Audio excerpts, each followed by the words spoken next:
I run longer this morning than I intended to, so I apologize for keeping you longer than what I wanted to. Brandon was up here doing this when I was doing it. No, he wasn't. Just aggravating. But I did keep you a little longer than what I intended, so usually when I do that, I'm going to let you buy back some of that time this evening. But anyway, let's turn our Bibles over to Luke chapter 15 again. We're going to read some more there.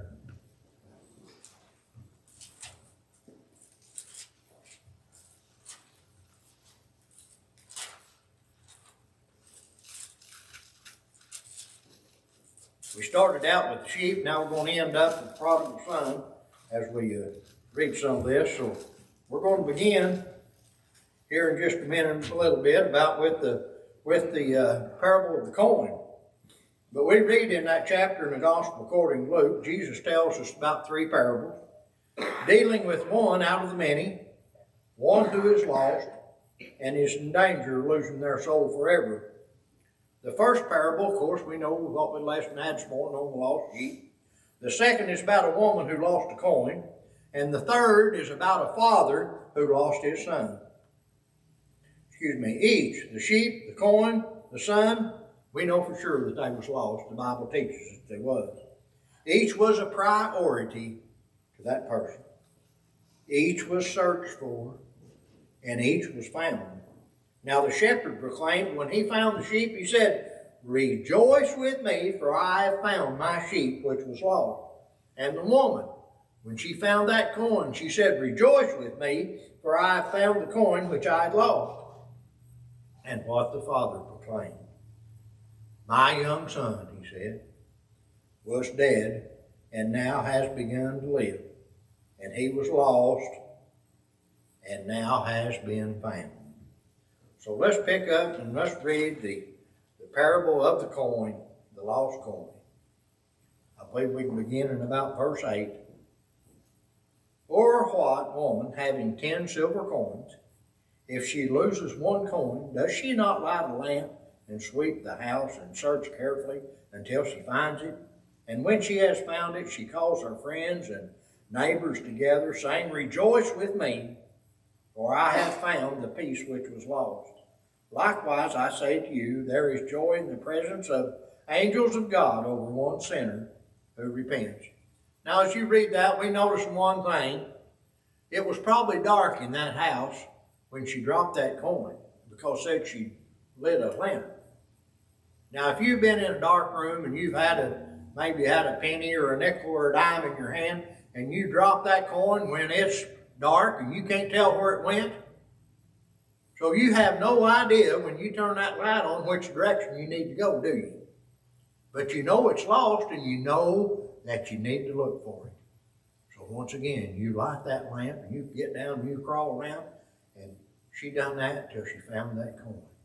That coin was precious to her. And it's the same way with all the souls that we talked about this morning.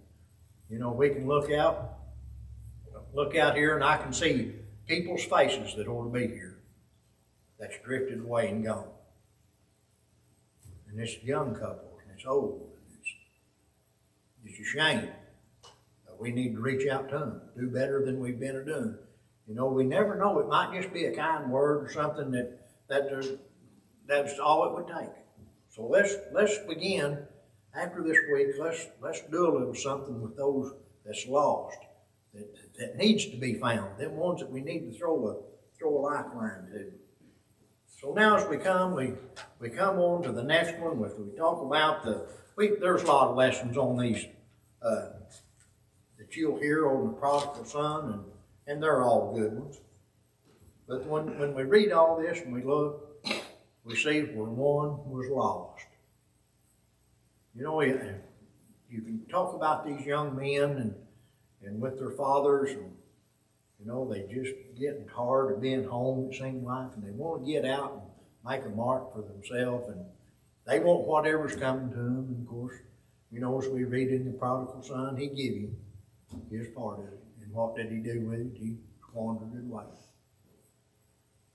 So if you'll notice, let's see, it starts in Luke chapter 15 and in verse 11 on down through. We're not going to read all of it. We're just going to kind of hit some high spots this evening. And it begins, as Annie said, a certain man had 2 sons, and the younger of them said to his father, Father, give me the share of the estate that falls to me. And he divided his wealth between them. And not many days later, the young son gathered everything together and went on a journey to a distant country. And there he squandered his estate with loose living. Now a little further down it says, after the son comes to himself, he decides to return to his father. Now as we go on down to verses 20 and 21, it says, And he got up and came to his father, but while he was still a long way off, his father saw him and felt compassion for him. And I can only imagine of having a son that was lost, and now you see him coming back. Now what joy in that father's heart to see his son was coming back. So his father saw him and felt compassion for him as any father would. He ran and embraced him and he kissed him. And the son said to him, Father, I have sinned against heaven and in your sight. I am no longer worthy to be called your son. The older son who did not leave his father was angry. You can almost hear the older brother say, Well, what about me? Here this one has took off and squandered all you give him. Look at me, and I've been here. I've been here with you all along. On down in verses 31 and 32, or around that area, look what the father said to his older son. He says, My child, you have always been with me, and all that is mine is yours. But we had to be merry and rejoice, for this brother of yours was dead, and has begun to live, and was lost, and has been found. A shepherd has lost a sheep. It wandered off. A woman has lost a coin. It got misplaced. And a father lost a son. He rebelled and left. Christians, members of the congregation here, do just that. They wander off. We talked about this morning. They get on the fringes and the devil gets them. They're easy prey when they get out away from us, from other Christians. If you are a weak Christian and you get away from the Christians, your friends and family and things, Satan is going to get you. He'll pull you back into that world. So not only of the young Christians, but us older ones too. We know of older people that's fell back into the world. Sometimes it's just got a pull on you that it's just unreal. So we need to keep company with our brothers and sisters in Christ to build each other up, give us strength. This one told me about one time about a fire. So if you go down and build a campfire and you've got, pretty good sized one there, and, you can just imagine down on the creek bank of fishing or something.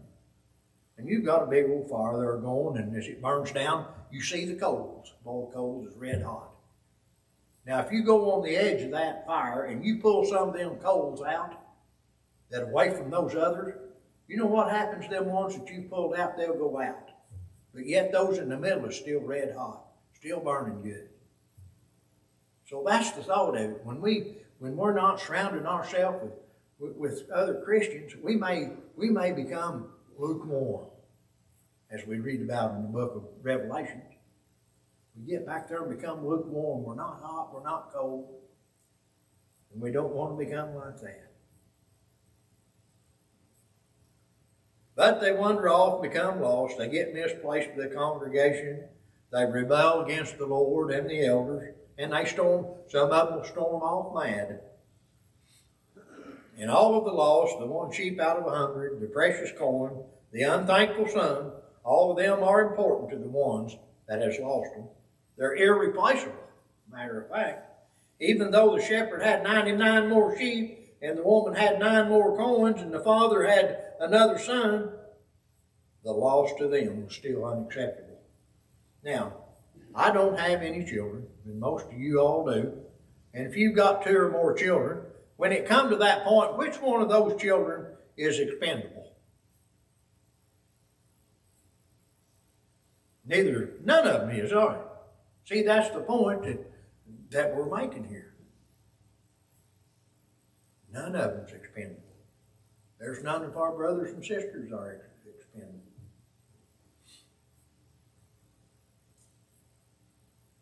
All of us are precious in each other's sight, whether it be a brother in Christ or a sister in Christ.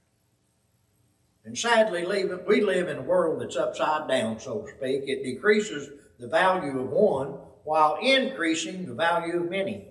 But it's not so in God's eyes, is it? Each and every one is of the highest value. Remember we talked about what your soul is worth, and what would it be appraised? Our soul is priceless to God. In Matthew chapter 8, verse 10, Jesus warns us to do not look down on one of his little children. Excuse me. Now he's talking about Christians, children of God. In verse 6, a few verses earlier, Jesus mentioned these little ones who believe in me. He's talking about those who have humbled themselves, ones who have obeyed the gospel, and has become as little children before God. These are the ones Jesus came to seek and to save. He warns, a warning, do not let them fail. We must work together so that none of us becomes that one sheep, or that one coin, or that runaway son. And if one becomes lost, saving that soul must be on the highest of our priorities to do. In Matthew 28, verses 12 and 13, just as in Luke, Jesus tells the parable of the lost sheep. What do you think? If a shepherd has 100 sheep and one of them has gone astray, does he not leave the 99 and go into the mountains and search for that one that went astray? And he finds it. And he said, I tell you, he rejoices over it more than the 99 that never went astray. And if you have noticed what it said when the shepherd had found the sheep, he throwed it up on his shoulders. Now we talked about that a little bit, but he threw him up on his shoulders and he packed that sheep back to the fold. Now how far it was, we don't know. But why did he throw it on his shoulders? He wanted to make sure that he got it back, didn't he? He wanted to get that back for 100%, for his flock would be 100% full again. And in Matthew chapter 18:14, Jesus said, in the same way, your Father in heaven is not willing that any of these should be lost. Thomas told me a story after the lesson, said it was what it would go with the good, and it goes real good this time. He said there's a little girl walking the beach, and the tide had went out. And said you could see starfish just as far as you could see along that bank. Said that little girl was going up there and she's getting them and throwing them in the ocean. Said there's mine. Said, why are you doing that? There's thousands of them. And she said, yes, but every time I throw one in, that's important for that one I throw in. Said it may not be to you. But she said, when I throw one in, it's important for that starfish. It is, ain't it?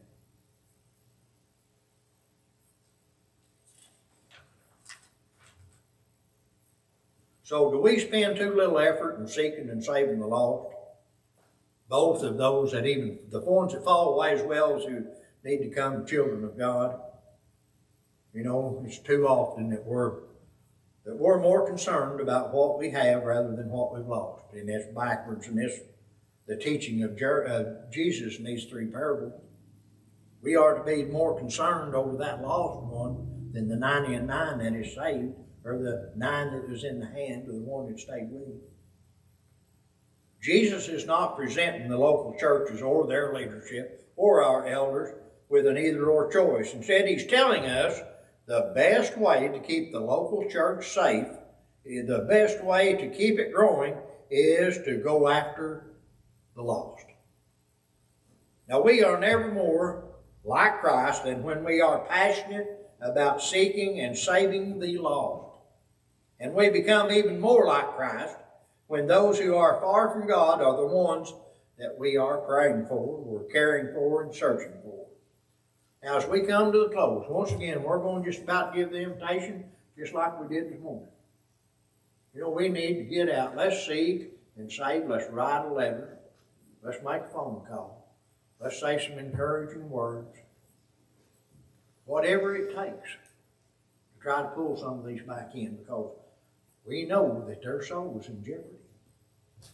You know, we can look out here now. We're part of the 99. In other words, we're over here where it's safe right now. But now you think about those ones that used to be in the fold is gone now. So let's make a conscious effort to try to talk to some of them. Like I say, write them a letter, encourage them. We miss them. We love them. Because their soul is in jeopardy. If you haven't obeyed the gospel, you do that by hearing, believing, confessing, repenting, and being baptized. And then you live a faithful Christian life. Or maybe if you're in the 99 and you just need prayers for strength and courage, well, that's fine. If you come, we'll pray with you and for you, or however you would like to do that. Or if you once again slipped out, you back out into the world, and you need to have a lifeline thrown, we'll do that too. So whatever your need is, please come as we stand and sing the invitation song.